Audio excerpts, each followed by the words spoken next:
Así la semana que viene ya podemos seguir con la unidad 9, que va a hablar de Bilardo y Menotti, dos grandes entrenadores que nos dio el fútbol argentino, a nivel mundial también, ¿no? Lo que marcaron. Así que hoy terminamos con los tres grupos que faltan y seguimos adelante. Así que, Martiniano, te doy paso para que empiecen. Si necesitas que te dé para compartir pantalla o algo, me avisas. Está bien, profe. Arranca Marce. Arranca Marce y estamos. Perfecto. Buenos días, profe. Buenos días a mis compañeros. Nosotros nos vamos a encargar con mi grupo de hablar sobre la década de 1980-1989. De lo que me voy a encargar en primer lugar es hablar sobre los campeones argentinos a nivel nacional e internacional año por año. Y sin nada más que decir, comienzo. En el torneo metropolitano 1980, el campeón fue River. Al año siguiente, en el Nacional 1980, el campeón fue Rosario Central. Ya en el Metropolitano de 1981, el campeón fue Boca. Al año siguiente, en el Nacional 1981, el campeón fue River Plate nuevamente. En el Nacional 1982, el campeón esta vez fue Ferrocarril Oeste. Para continuar, en el Metropolitano 82 y en el Nacional 83, el campeón fue Estudiantes de La Plata. En el torneo metropolitano 1983 fue Independiente. En el Nacional 1984, Ferro nuevamente conquistó el campeonato. Ya para el metropolitano 1984, Argentinos Juniors.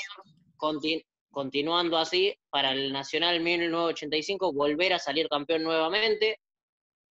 Del torneo de Primera División 1985-1986, el campeón fue River. Primera División 1986-1987, Rosario Central nuevamente vuelve a salir campeón. Primera División 1987-1988, esta vez Newell's Old Boys fue el que conquistó el campeonato. 1988-1989, el campeón fue Independiente. Y en el torneo de Primera División 1989-1990, el campeón fue River Plate. Ahora, a nivel internacional, en esa década, los que conquistaron cada torneo o cada Copa Libertadores, mejor dicho, fueron en el año 1984, Independiente fue el campeón de la Copa Libertadores. 1985, Argentinos Juniors fue el campeón. En la Copa Libertadores de 1986 se coronó campeón River. En la Supercopa Sudamericana 1988 y en la Interamericana 1988, el campeón fue Racing. Y en la Supercopa Sudamericana 1989, el campeón fue Boca. Ahora, para continuar con el tema de cada campeonato, en los descensos voy a hablar justamente de los descensos año por año. En 1980 descendieron Quilmes, All Boys y Tigre. En 1981 descendieron San Lorenzo y Colón de Santa Fe. En 1982, Quilmes y Sarmiento fueron los equipos que descendieron. En 1983 descendieron Racing y Nueva Chicago. 1984, Rosario Central y Atlanta. 1985, Chacarita Juniors y Huracán. 1986, Deportivo Italiano y Temperley. 1987, Banfield y Unión de Santa Fe. 1988, Deportivo Armenio y San Martín de Tucumán. Y para finalizar, en 1989, Instituto y Racing de Córdoba fueron los equipos que descendieron. Ahora, para pasar un poco a los goleadores de cada torneo, en el torneo metropolitano 1980, el goleador fue Diego Maradona con 25 goles. Así nuevamente conquistó el Nacional 1980 con 17 goles. En el torneo metropolitano de 1981, el goleador fue Raúl de la Cruz Chaparro con 20 goles. En el Nacional 1981, Carlos Bianchi fue el goleador con 15 goles. Nacional 1982, Miguel Ángel Juárez con 22 goles. Torneo metropolitano de 1982, Carlos Morete fue el goleador con 20 goles. Con la cantidad de 11 goles, Mario Usillo fue el goleador del Nacional 1983. Del torneo metropolitano 1983, el goleador fue Víctor Rogelio Ramos con 30 goles. Del Nacional 1984, el goleador fue Pedro Pasculi con 9 goles. El torneo metropolitano 1984, Enzo Francescoli aparece como goleador con 24 goles. En el Nacional 1985, Jorge Comas es el goleador con la cantidad de 12 goles. En el de Primera División 1985-1986, vuelve a conquistarse como goleador Enzo Francescoli con 25 goles, uno más que en la etapa anterior. En 1986-1987, Omar Palma fue el goleador con 20 goles. En la Primera División 1987-1988, José Luis Rodríguez con 18 goles fue el goleador. En el torneo de Primera División 1988-1989, Oscar de Articia y Néstor Gorosito fueron los goleadores con la misma cantidad, con 20 goles cada uno. Y por último, en el torneo de Primera División 1989-1990, el goleador fue Ariel Cozzoni con 23 goles. Ahora, para continuar, mi compañero Martín Ramírez les va a seguir hablando. Bueno, yo voy a hablar de la selección argentina de la década del 80, que en 1980 jugó la Copa de Oro, que fue un torneo que organizado entre la FIFA y el gobierno uruguayo. El torneo lo disputaron Argentina, Brasil, Uruguay y Alemania Federal, Italia y Países Bajos. Argentina compartió grupo con Alemania y con Brasil. En el primer partido ganó 2-1 contra Alemania, mientras que en el segundo empató 1-1 con Brasil con goles de Maradona y Edevaldo. Argentina quedaría segunda por diferencia de gol y no podría llegar a la final. En 1981 jugó el Mundial Juvenil de Australia, en donde Argentina integró el grupo C con Inglaterra, Camerún y Australia. No fue un gran torneo ya que se quedó fuera en fase de grupos. En 1982 se disputó el Mundial de España, que para los argentinos no era un mundial cualquiera, ya que mientras este mundial se jugaba estaba la guerra de las Malvinas. A pesar de esto, Argentina llegaba como el candidato tras haber ganado el Mundial del 78 y además haber conservado la gran cantidad de sus figuras, como eran Filiol, Pasarela, Ardiles, Kempes y Gallego. La selección de Menotti terminó en el puesto 11, pasando la primera fase, perdiendo la primera fecha ante Bélgica y ganando la segunda y la tercera contra Hungría y El Salvador, pero fue eliminada tras perder la segunda fase contra Italia, quien se nombraría campeón, y Brasil. En 1983 terminó el ciclo de Menotti y comenzó el ciclo de Bilardo, que tenía como objetivo la Copa América de ese año, que no tenía, esa Copa América no tenía sede fija, es por eso que todos los partidos eran ida y vuelta. Argentina en el primer partido se enfrentó a Ecuador, donde terminó 2-2 con un doblete de Gurruchaga, y el segundo partido lo ganó contra Brasil por 1-0 con gol de Gareca. En la tercera fecha volvió a repetir el resultado contra Ecuador, 2-2, mientras que en el último partido se enfrentó a Brasil en el Maracaná, donde empataron 0-0. Argentina no pudo clasificarse a la ronda final debido a la diferencia de gol con Brasil. En 1984 se jugó la Copa Nehru, que fue la tercera edición en la India. Invitaron a Polonia, China y Argentina, vas a Budapest y Rumania sub-21. Argentina conquistó 3 victorias y un empate, y a pesar de grandes resultados, no pudo clasificarse a la final por diferencia de gol con China. En 1985 se jugaba la última fecha de las eliminatorias contra Perú en Lima, y para clasificar al Mundial necesitaba sí o sí un empate. Faltando 9 minutos, Argentina perdía 2-1, pero un gol de Gareca pone el partido igualado y le da el pase agónico al Mundial del 86. El conjunto de Bilardo disputaba el Mundial del 86 con una llegada agónica, y Argentina compartía grupo con el vigente campeón Italia, Bulgaria y Corea del Sur, y llegaba con Maradona como su máxima figura. En el primer partido, Argentina le ganó 3-1 a Corea del Sur con un doblete de Valdano y uno de Ruggeri. En el segundo partido se enfrentó a Italia, donde empataron 1-1 con gol de Altobelli y Maradona, y el último partido lo ganaría cómodamente contra Bulgaria por 2-0. En octavos de final se enfrentó a Uruguay en el Clásico Sudamericano, donde ganó 1-0 con gol de Pasculi, y en cuartos de final llegó el partido del siglo, Argentina-Inglaterra, que para los argentinos significaba una revancha de la Guerra de las Malvinas. El primer gol lo convirtió Maradona con la famosa mano de Dios, y el segundo llegaría con la jugada más icónica de los mundiales, que la llevó a cabo también Diego Armando Maradona. Mientras que el descuento para Inglaterra lo convertiría Gary Lineker. Llegó a semifinales, ganando la Bélgica 2-0, con goles del 10, y así fue como llegó a la final contra Alemania Federal en el Estadio Azteca, donde el 1-0 lo convirtió Brown, el 2-0 Valdano, el descuento vendría de parte de Rumaneche, y a 10 minutos del final Boller convirtió el 2-2 para llevar este partido a la prórroga, que a los 2 minutos del comienzo Burruchaga convertiría el 3-2, que le daría la segunda Copa del Mundo a la selección argentina. En 1987 Argentina llegaba como el máximo candidato a la Copa América, tras haber ganado el mundial del año anterior y además ser el local. Debutó contra Perú, donde empató 1-1 con goles de Maradona y Reina. El segundo partido le ganó a Ecuador 3-0 cómodamente. Clasificó a semifinales, donde se enfrentó a Uruguay y perdió 1-0 con gol de Alzamendi. En el partido por el tercer puesto, Argentina le ganó 2-1 a Colombia. Uruguay se consagraría campeón de esa Copa América. En 1988 se disputaron los Juegos Olímpicos en Seúl, y Argentina conquistó una victoria, un empate y una derrota, que lo puso en cuartos de final para enfrentarse a Brasil, donde quedó eliminado tras perder 1-0 con gol de Giovanni. En 1989 se disputó la Copa América en Brasil, donde Argentina compartió grupo con Uruguay, Chile, Ecuador y Bolivia. Debutó contra Chile, ganando 1-0 con un gol de Canigia.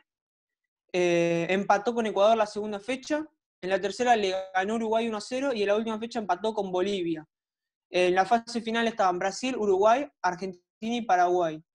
En la primera fecha Argentina perdió 2-0 con goles de Bebeto y Romario, y en la segunda fecha volvió a repetir el resultado perdiendo contra Uruguay con un doblete de Sosa. Esto hizo que Argentina no tenga de ganar esta Copa América, y es por eso que el último partido se enfrentó a Paraguay, donde empataron 0-0. El campeón de esa ocasión fue el local Brasil. Bueno, y con esto los dejo con mi compañero Martiniano Patri, que va a continuar la lección. Bueno, hola, buenos días para todos. Yo voy a hablar de los jugadores más importantes de la década en el fútbol argentino. Y voy a comenzar con Ubaldo el Pato Filiol. A pesar que el punto más alto de su carrera fue en la década anterior, ya que era arquero de la selección campeona del 78, en la década del 80 siguió mostrando sus virtudes bajo los tres palos y su gran juego con los pies. Es campeón con River al comienzo de esta década y en el 88, en 1988, es campeón con Racing. Para muchos, el mejor arquero de la historia del fútbol argentino. Si me quedo en River, voy a hablar de otro referente de la institución de Núñez, como el Beto Alonso. Un delantero goleador que en River consiguió 4 títulos, 2 de ellos internacionales, la Libertadores y la Intercontinental. Un compañero de ese plantel, del Beto Alonso, fue Oscar Ruggeri, que los comienzos de su carrera comenzaron en la década del 80 en Boca, donde jugó 4 años y consiguió el título del Metropolitano del 81, y luego pasa a River, donde también consigue títulos en 4 años en el conjunto de Núñez.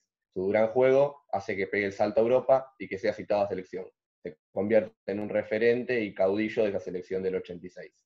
En esa posición me quedo para hablar de Pasarela. Lo mismo que Filiol, él fue campeón en el 78 con la selección argentina, pero en el 86 también fue parte del plantel que viajó a México, igual que no disputó ningún minuto. Para muchos, el mejor central de la historia del fútbol argentino, además del defensor más goleador. Hasta hace muy pocos años seguía siendo muy identificado con la historia de River. Ahora voy a hablar de Diego Armando Maradona. A pesar de que jugó tan solo 2 años en nuestro fútbol, no puedo dejar de nombrarlo, ya que es el mejor jugador de la historia del fútbol para muchos. Además de ser la figura y emblema, capitán y goleador de la selección argentina del 86, y haber hecho el gol más importante de la historia de los mundiales. En esa posición me quedo para hablar de Bocchini, Bocini, un jugador que jugó toda su historia en Independiente, donde en esta década consiguió 4 títulos, siendo la figura y demostrando su destreza a la hora de asistir a sus compañeros y de llegar al área. Fue parte del plantel campeón de Argentina del 86. Una mano derecha que tuvo Bocini fue Burruchaga. Burruchaga, que al comienzo de esta década llegó a Independiente, donde jugó hasta el 85, ganando 4 títulos y siendo el autor del gol en la final contra Gremio para que Independiente consiga la Copa Libertadores. Además, después de dar el salto a Europa, fue citado a la selección argentina, donde, como contó recién Martín, hace el gol en la final del Estadio Azteca. Retrocediendo un poco en la cancha, ahora voy a hablar de Jerónimo Zaccardi, un 5 de marca, creador de juego, que jugó en Ferrocarril Oeste, donde hoy es considerado el máximo ídolo de la institución. Consiguiendo el primer título del equipo de Caballito en 1982 y luego de ganarlo decide retirarse. Ahora voy para adelante y voy a hablar de un delantero, de Enzo Francescoli, que llega a River en 1983. Con su coraje, garra y goles, se fue ganando al pueblo millonario y comenzó un cariño mutuo, un cariño que después de jugar en Europa decide el conjunto de Núñez para volver a retirarse. Voy a hablar de 2 jugadores que no tuvieron el punto más alto de su carrera en esta década, pero no puedo dejar de nombrarlos ya que surgieron de la misma. En 1985 debutaba en River Canigia, un delantero de los más importantes que tuvo la historia del fútbol argentino, que se caracterizaba por una gran velocidad y una gran potencia de disparo. Y otro fue Batistuta, que en 1988 debutaba en Newell's y antes que termine la década ya era refuerzo de River. Un delantero de área, muy goleador, que hasta hace muy pocos años seguía siendo el máximo goleador de la selección argentina. Estos fueron solo algunos de los jugadores, también hubo grandísimos jugadores como Gallego, Bertoni, Martínez, Coponio, Varicio. Varicio, un arquero que tuvo Ferro en 1981, que hasta el día de hoy sigue teniendo la mayor tiempo de la Valle Invicta, 1075 minutos. Hubo técnicos muy importantes como Labruna, Pastoriza, Uribol. La década del 80 fue una década que favoreció mucho a la selección argentina. Muchos jugadores del medio local eran citados a la selección. Primero en la Copa del Mundo 82, Menotti llevó 13 jugadores de nuestro fútbol. 4 de River, Filiol, Tarantini, Gallego y Olaticochea. 3 de Independiente, Holguín, Calderón y Trocero. 1 de Vélez, Pumpido. 2 de Talleres, Valey y Valencia. 1 de Estudiantes, Hernández. 1 de Newell's, Santa Marina. Y 1 de Loma Negra, Galván. Después en la Copa América del 83, Jacobo Bilardo como entrenador, fueron 26 los jugadores argentinos. De River, Pumpido y Olaticochea. Boca, Mouso y Gareca.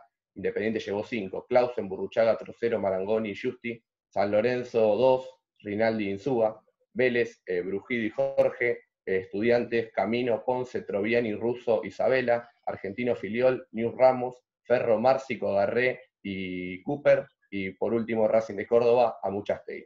El Mundial de 86 fueron 15 jugadores del medio local. River llevó a Pumpido, Ruggeri y Enrique. Boca, Olaticochea y Tapia. Independiente a Justi, Clausen y Bocini. Estudiantes a Islas. Vélez a Cuchufo. Argentinos a Batista y a Borghi. Newell's al Mirón. Ferro a Garré y Español al Tata Brown. Y luego en la Copa América 87, para finalizar, River dio a Goicochea, Ruggeri, Funes y Canigia. Boca a Cuchufo. Independiente a Islas, Justi y Percudani. San Lorenzo a Sivinsky. Vélez a Bartero. Newell's a Teyer y Alfaro. Central a Díaz, Argentinos a Olaticochea y a Batista, Ferro a Costa y a Garré, e Instituto a Artificio. Hasta ahí es mi parte y hoy nuestra compañera Sol no pudo asistir, entonces nos pasó su archivo y lo leo, profe. Ella iba a hablar de ideas de juego de la década del 80 y hizo los dos, marcó muy bien el menotismo y el bilardismo. Menotti, que ya venía a cargo de la selección argentina desde el 74, es un estadista, conocido por priorizar un buen juego antes que el resultado. En el jugador buscaba talento, inteligencia, habilidad y audacia. La potencia física y la resistencia las trabajaba él. Sus planteles estaban integrados por jugadores con esas características. El flaco buscaba profundizar la técnica individual de sus futbolistas, trabajar bastante en el perfeccionamiento de la marca colectiva y una vez conseguida la presión, la suma de velocidad y dinámica. Su idea estaba basada en el fútbol técnico, estético ante los espectadores y de posesión, no solo del balón, sino de los espacios. Según el historial de partidos, cerró un ciclo con una efectividad del 65,4% de partidos. Resumiendo, lo importante era el juego de posesión, la disciplina, el buen pie y el manejo de balón.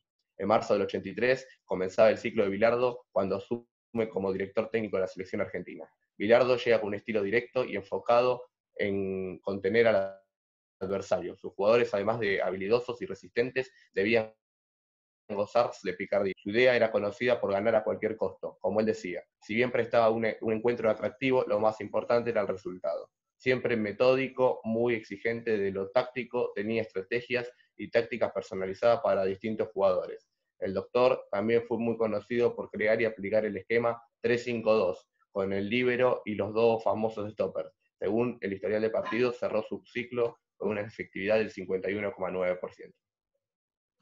Perfecto, chicos. Bárbaro. Gracias. Seguimos ahora con el grupo de Julián y de Alan.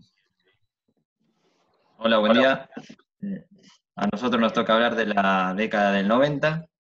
Fue un cambio de era para el fútbol argentino, ya que fue el comienzo de los torneos cortos, donde se empezó a eliminar al que se jugaba en el segundo semestre del año como torneo de apertura y al primer semestre del año siguiente el clausura. Por única vez, el primero de la apertura 90 contra el primero del clausura 91 jugaron una final ahí de vuelta, la cual ganó Newell's a Boca, y luego ya cada torneo tuvo su propio campeón, no se disputó más esa final. De esos torneos en esa década, 7 ganó River, 3 ganó Boca, 2 Newell's, contando la final ante Boca, y 1 Independiente y San Lorenzo. Después, respecto a AFA, se jugó la Copa Centenario de AFA en 1993, cuyo campeón fue Gimnasia. Y respecto al ámbito de Conmebol, además de la Libertadores y en el ámbito FIFA la Intercontinental, se crearon y se dejaron de disputar varias copas. La Copa Master, cuyo uno de los campeones fue Boca en el 92, después Cruzeiro en el 94, que daba acceso a la Copa de Oro Nicolás Leoz, que se jugó en 3 ocasiones nomás, en el 93, 95 y 96, o 94 y 96, no recuerdo bien ahora, que también uno de los campeones fue Boca, que disputaban el campeón de la Libertadores, el campeón de la Supercopa, el campeón de la Copa Master y de la Copa Conmebol. Respecto a la Supercopa, se empezó en la década anterior, pero finalizó en el 97, cuyo último campeón fue River. También tuvo campeones en ese año como Independiente y Vélez. Y respecto a la Copa Conmebol, se creó en el 92 hasta el 99, cuyo último campeón fue Talleres, y también en esa década la consiguieron Central y Lanús. Respecto a la Interamericana, una copa que venía de años, se dejó de disputar en el 98, si mal no recuerdo, y también uno de sus máximos ganadores fue un club argentino, fue Independiente. Y respecto a la Copa Mercosur, se disputó por primera vez en el 98 y fue como el reemplazo de la Supercopa, ya que había que ocupar ese tramito que había dejado la Supercopa, que se dejó de disputar en el 97. Ahora doy paso a mi compañero Julián. Bueno, buen día, profe, buen día para todos. Yo voy a hablar acerca de los entrenadores y los equipos destacados de la década del 90. Bueno, principalmente los entrenadores y los equipos eran 3. Era el River de Ramón Díaz, el Newell's de Marcelo Bielsa y el Vélez de Carlos Bianchi. En el año 90-91, Bielsa pasa a dirigir las inferiores de Newell's hasta llegar a Primera División, en el cual consiguió en la apertura 90-91. Como ya había dicho mi compañero, en el año 92, Bianchi asume en Vélez y en poco más de 3 años consigue 6 títulos, entre ellos la Copa Libertadores y la Intercontinental. En el 95 logra su último título, en la apertura 95, ya que posterior a eso se iba a dirigir a Boca en el año 98, en el cual iba a conseguir la apertura 98 y el clausura 99. Luego, en el año 1995, Ramón Díaz asume como técnico en River, construyendo uno de los ciclos más exitosos, consiguiendo 3 títulos locales consecutivos, la Libertadores del 96 a la América de Cali, que le gana por 2-0, y la Supercopa del 97 al San Pablo. Luego, pasando a lo que sería el sistema táctico preponderante de la época, podríamos decir que el mayor inventor fue nada más ni nada menos que Carlos Bilardo, que implementó el sistema táctico 3-5-2, que una revista prestigiosa de esa época decía que fue el último sistema táctico del siglo XX, ya que lo llevó a cabo en el año 1986 en el Mundial, el cual saldría campeón, y en el año 1990, el cual llegaría a la final, quedando fuera 1-0 con Alemania. Y bueno, se decía que este impecable y trabajo sistema táctico que Bilardo logró desarrollar a lo largo de su proceso por la selección no se llevó a cabo por ningún equipo, pues ya que no logró ninguna popularidad y muy pocos equipos la continuaron empleando. Y bueno, pasando a lo que sería un poco, explicando lo que es el sistema 3-5-2, tiene sus pros y sus contras, y podríamos decir que, por ejemplo, las ventajas, una de las tantas que tiene puede ser que se puede sorprender al rival con contragolpes o con un juego bien elaborado desde atrás. Se obtiene un 80% de solidez defensiva. Al tener 5 jugadores en el medio campo, se puede tener mayor posibilidad de recuperar el balón sin que el rival llegue a zona de peligro. Da mucha amplitud y profundidad a la hora de atacar. Garantiza un control de juego en el medio campo y otorga más posesión de balón. También tiene sus contras, como habíamos dicho, y son las siguientes: dificultad a la hora de defenderse dentro del equipo del rival, se requieren jugadores específicos, hay un gran desgaste físico en jugadores de medio campo, por lo que se requiere que los suplentes tengan la misma calidad que los titulares, se sufre si no se tiene el dominio de la pelota, y hay mucho riesgo en los contragolpes de rival si no hay un buen repliegue.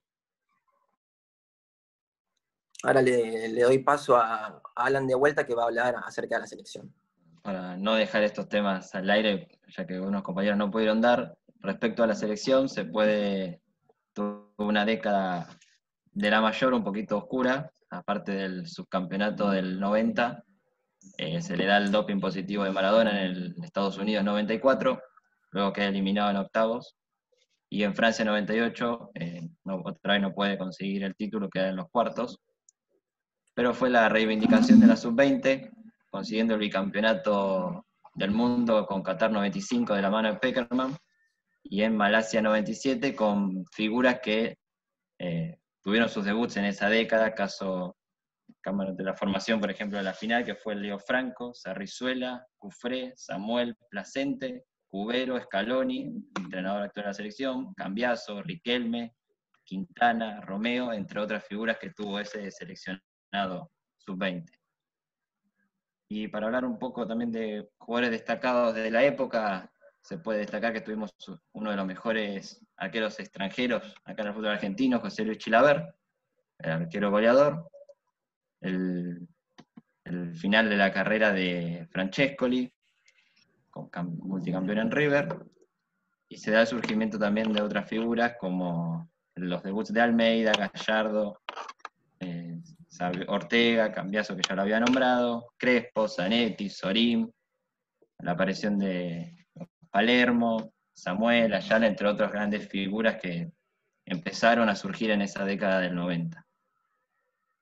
Por mi parte ya cerramos. Álvaro, te agrego lo de la selección nacional, la Copa América 91-93, que fueron los últimos títulos que la selección ganó, ¿sí?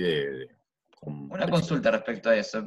Leí también la Copa Five, puede ser. No sé si la consideraron como último título, que después fue la Confederaciones. No sabía si ese era el último título o no.